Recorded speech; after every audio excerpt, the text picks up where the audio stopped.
Good morning, guys. Welcome to Pandu English Academy. I am Bhagirath Godara with new video. आज हम class 8th के geography के lesson 4th की study करेंगे। ये फर्स्ट वीडियो होगा उस लेसन का नेम है एग्रीकल्चर। हम एग्रीकल्चर कैसे की जाती है, एग्रीकल्चर क्या क्या होती हैं, एग्रीकल्चर किस तरह की एक्टिविटी है, इसके रिगार्ड में आज स्टडी करेंगे। आगे बढ़ने से पहले मेरा निवेदन है कि वीडियो को लाइक करें, सब्सक्राइब करें, शेयर करें, वीडियो को पूरा देखें, अपने फ्रेंड से फॉलो करवाएं। यस सबसे पहले पढ़ेंगे एग्रीकल्चर होती क्या है। एग्रीकल्चर द साइंस और art of cultivating on the soil, raising crops and rearing live stock, है ना। ये एग्रीकल्चर होती है। एग्रीकल्चर का मतलब होता है, एग्रीकल्चर एक साइंस भी है और आर्ट भी है, कला और विज्ञान दोनों है, जिसमें हम एक मिट्टी के अंदर कृषि को कल्टीवेट करते हैं, क्रॉप को बढ़ाते हैं और पशुपालन भी करते हैं। ये सब क्या कहलाती हैं, फार्मिंग में आती है। फार्मिंग एग्रीकल्चर का पार्ट है। It is called the farming, ये फार्मिंग कहलाती है। This is known the agriculture. Agriculture का ये प्रोसेस चलता है। आई थिंक आपको ये समझ में आया होगा। आगे बढ़ते हैं। यस टिलिंग क्या होती है, टिलेज, ये इंपॉर्टेंट है। Tillage is the agricultural preparation of soil by mechanical education of various types.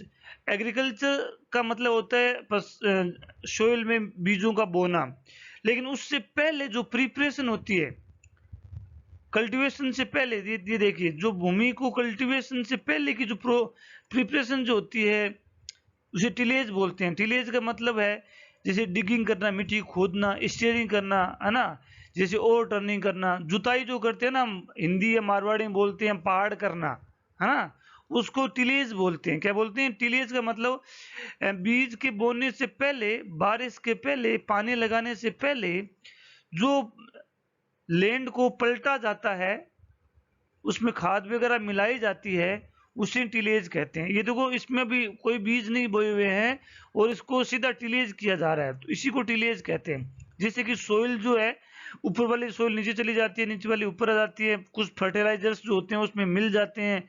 Land को कल्टीवेशन के लिए प्रिपेयर करना, हम इसे कह सकते हैं। लैंड एरिया को एग्रीकल्चर के तैयार करने के जो प्रोसेस है उसको टिलेज कहते हैं। आई थिंक ये भी समझ में आया होगा। आगे देखते हैं। अब एग्रीकल्चर हो गई ट्रांसफॉर्मेशन एक्टिविटी। अब एग्रीकल्चर से मतलब जैसे हमने अनाज निकाला, हमने गेहूं निकाली, मोठ निकाली, है ना, हमने मूंग निकाल लिए, गवार निकाल लिया, बहुत सारे अनाज जो जो निकाल लिया हमने। क्या हम उसको वैसे वैसे काम में लेते हैं? उसका अलग अलग प्रोसेस है। कुछ कार्य प्राइमरी एक्टिविटी के अंदर आते हैं, कुछ कार्य सेकेंडरी एक्टिविटी के अंदर आते हैं, कुछ कार्य टेरिटरी एक्टिविटी के अंदर आते हैं। ये एग्रीकल्चर से जुड़ी हुई 3 एक्टिविटी हैं। ये तीनों होने पर ही हम कोई चीज, जैसे हम गेहूं से बना हुआ आटा खाते हैं, हम गेहूं तो सीधा नहीं खाते ना, हम गेहूं से बना आटा खाते हैं। अब उसके अलावा हम बिस्किट भी खाते हैं, हम ब्रेड भी खाते हैं, है ना। अब ब्रेड लाने के लिए हम बैंक से पैसे लाते हैं, ये अपनी फसल को मार्केट में सेल करते हैं। फसल को मार्केट तक ले जाने के लिए हम लोडिंग अनलोडिंग अपने ट्रैक्टर ट्रॉली में या गाड़ी में लेके जाते हैं। तो ये सब एक्टिविटी एग्रीकल्चर से जुड़ी हुई है। एग्रीकल्चर से जुड़ी हुई सभी एक्टिविटीज को 3 पार्ट में डिवाइड किया गया है। उसको हम पढ़ते हैं कौन कौन सी होती है। जैसे ये देखिए, ये यहाँ पे फार्मिंग है, प्राइमरी एक्टिविटी है, सबसे पहला काम ये होता है। यहाँ देखो मशीनें लगी हुई है, तो ये एग्रीकल्चर से जुड़ी हुई है। ये मशीनें इसी एग्रीकल्चर जो हम मार्केट लेके जाते हैं उसको क्या करती है, प्रोसेस करती है। तो इसका क्या नाम होगा, इसको हम कैसे पहचानेंगे, हम अब आगे ये जानेंगे कि प्राइमरी एक्टिविटी कौन सी होती है, उनको प्राइमरी क्यों कहते हैं, सेकेंडरी कौन सी होती है, उनको सेकेंडरी क्यों कहते हैं, टेरिटरी क्यों क्या होती है, इन सब के बारे में इसी वीडियो में जानेंगे। Primary activity, all activities those are connected with extraction and production of natural resources। ध्यान दीजिए, जो नेचुरल रिसोर्सेज को एक्सट्रैक्ट करने का और प्रोड्यूस करने का जो डायरेक्ट कार्य है, कनेक्टेड है, उसे हम प्राइमरी एक्टिविटी कहते हैं। आप इसे एग्रीकल्चर ले सकते हैं, एग्रीकल्चर से जोड़ सकते हैं, इसके अलावा और भी फील्ड से जोड़ सकते हैं। एग्रीकल्चर की मैं अगर बात करता हूँ, जैसे हम खेत से फसल निकालते हैं, जैसे हमने गेहूं निकाली तो गेहूं को हमने दाने निकाले, तो वो क्या है, प्राइमरी एक्टिविटी है ना। हमने मूंग निकाले, मूंग के दाने निकाले, वो प्राइमरी एक्टिविटी है। अगर मूंग से दाल बनती है तो ये आगे का स्टेप है, ये सेकेंडरी एक्टिविटी में आ जाएगा। गेहूं से आटा बना, ये सेकेंडरी एक्टिविटी हो जाएगी, है ना। अब और फील्ड में मैं लेता हूं, जैसे हमने क्या किया, मिनरल्स निकाले, खनिज निकाले, तो खनिज निकालते हैं उसमें बहुत सारे सोना जो गोल्ड हमारे पास में आता है, ये ऐसा कैसा धरातल में नहीं मिलता, ये एक पत्थर के रूप में निकलता है, तो वो प्राइमरी एक्टिविटी है। फिर उसको प्रोसेस करना, उसको शुद्ध करना, उसके अशुद्धियां निकालना, है ना। इसके लिए मैं बात करता हूँ, जब डीजल हम ग्राउंड से निकालते हैं तो क्रूड ऑयल के रूप में निकलता है, उसमें बहुत सारी अशुद्धियां होती है। डीजल, पेट्रोल, गैस, केरोसिन, ये सब एक ही मिक्सिंग होती है। इनको अलग अलग करने की जो प्रोसेस है वो क्या कहलाती है, अलग अलग करने की प्रोसेस तो कहलाएगी सेकेंडरी, और जिस रूप में हमें मिल रहा है वो कहलाएगी प्राइमरी एक्टिविटी। तो साफ शब्दों में अगर कहा जाए तो जो भी नेचुरल रिसोर्सेज जिस अवस्था में मिलता है, जिस प्रारंभिक अवस्था में हमें मिलता है, वो प्राइमरी एक्टिविटी है।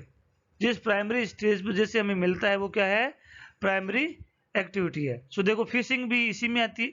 अब फिश को पकड़ के लाना प्राइमरी है, उसको स्नीज करना, उसको पकाना, उसका मीट बनाना या उसको जो भी सर्व करना सेकेंडरी हो टेरिटरी एक्टिविटी के अंदर आ जाता है। आई थिंक ये आपको समझ में आया होगा। आगे बढ़ते हैं, आगे है secondary activities. These activities are concern with the processing of these resources.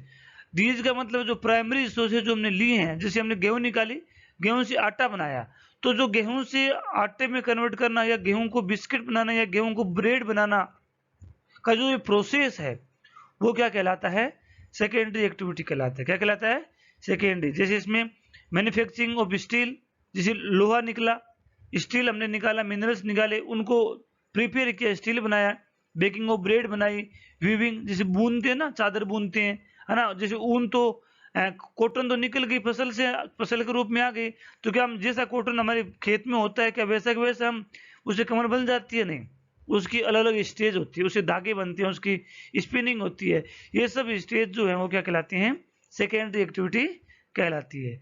आगे बढ़ते हैं, ये सेकेंडरी एक्टिविटी है। देखिए मशीनें लगी हुई है, यहाँ इन पे रिसर्च हो रहा है ना, ये सब सेटिंग जो चल रही है, all these activities are concern to the secondary activity. Secondary का मतलब सेकंड स्टेज, सेकंड स्टेज। आगे हम बात करते हैं territory activities, the activities that provide support to the primary and secondary sectors through the service. ध्यान दीजिए, ये वो एक्टिविटी है जो प्राइमरी और सेकेंडरी को सर्विस सपोर्ट करती है। जैसे मैं कहता हूँ ट्रांसपोर्ट, हमने खेत के अंदर, अब देख लीजिए, पहले हमने खेत के अंदर क्या किया, गेहूं तो निकाली, अब उसको मार्केट कैसे लाएंगे, जो मार्केट लाने का जो ट्रांसपोर्टेशन है वो टेरिटरी एक्टिविटी के अंदर आएगा। ट्रेड, अब उसको ला करके मार्केट में बेचे किसे, जो खरीदने का बेचने का जो प्रोसेस है वो टेरिटरी एक्टिविटी के अंदर आएगा। बैंक, हमने पैसे ले लिए, पैसे कहाँ ले जाएं, हम पैसे को बैंक में डालेंगे, है ना, तो वो भी इसी के अंदर आएगा। इंश्योरेंस बनाएंगे अपनी फसल की या खुद की इंश्योरेंस बनाएंगे। एडवर्टाइजिंग करेंगे, फसल को बेचना है कैसी है, ये सब चीजें किस में आती है, ये टेरिटरी एक्टिविटी के अंदर आती है। जैसे अनाज को पैक करना, अनपैक करना, लोडिंग करना, अनलोडिंग करना, है ना, ये सब इसी के अंदर आता है ना।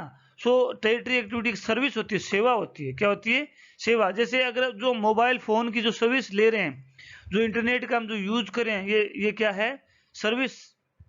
ये क्या है, सर्विस सेक्टर माना जाता है। होटल जो बने हुए वो सर्विस सेक्टर के अंदर है, किसमें, सर्विस सेक्टर के अंदर है। यहाँ सर्विस का मतलब है कि एग्रीकल्चर को सर्विस प्रदान करने वाले, जैसे एग्रीकल्चर को मार्केट में लाने का जो ट्रांसपोर्टेशन सर्विस है वो क्या है, कि सर्विस है। ट्रेड करना है ना, ये सब क्या है, सर्विस है। सो आई थिंक ये आपको समझ में आया होगा। ये एग्रीकल्चर से जुड़ी कुछ एक्टिविटी है। कल से हम एग्रीकल्चर की स्टडी करना शुरू करेंगे। आज की वीडियो में सिर्फ इतना ही। सो यदि वीडियो आपको अच्छा लगा हो तो लाइक करें, सब्सक्राइब करें, शेयर करें, कमेंट करें, अपने फ्रेंड्स से फॉलो करवाएं। Thanks for watching.